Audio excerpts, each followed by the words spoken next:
When Luciano Acosta is kind of unloading, for lack of a better term, on Chris Albright, and you're his audience, what's going through your mind? I would say it's a little stressful because obviously, I cover the club. I need to, I am there for players. I try to give a voice to the players, but, Sure.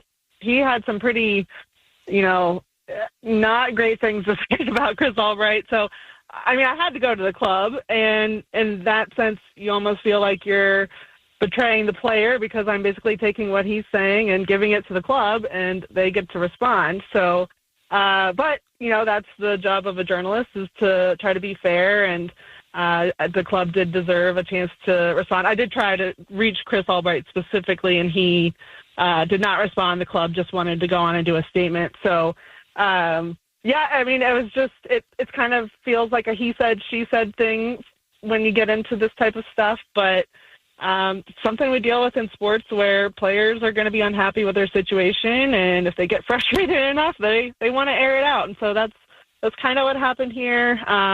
The club is supporting Chris Albright through this. So Lucho's in preseason with the team right now, still training off to the side, and there's just a lot of uncertainty, I think, about what happens next. Yeah, uncertainty, and I'm sure at least to a degree some awkwardness. Where did this start to go wrong?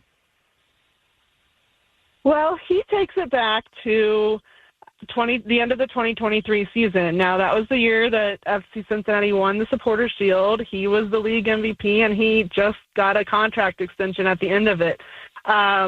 He, in his statement to me, went through some of the players that he felt like the club turned its back on, or, the roster did get overhauled basically after that season, which was, I would say, pretty surprising, just to have a Supporters' Shield season and then basically there were 5 returning starters the next year. Now, a lot of them they couldn't bring back. Brandon Vasquez, they sold. Alvaro Barreal wanted to move on. And then, Yerson Mosquera was only here on loan, so he had to go back to Wolverhampton in the Premier League. He's not going to stay here.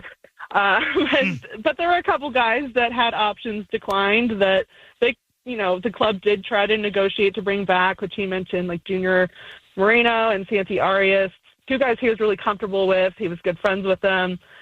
He felt like there was too much overhaul, basically, that they needed some continuity in the roster, which makes sense.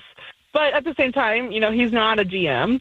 And Chris Albright has a vision of how he's going to build a roster. He does have a salary cap he has to deal with. So depending on what salary demands were, he might not have been able to work it out with those players. So I kind of see both sides. It's a tough job for a GM in a salary cap league, but, you also see that Lucho probably, when he signed that extension as a league MVP, felt like they're building around him, and he had some players he was comfortable with, and the club ended up kind of turning away from those guys, as he put it.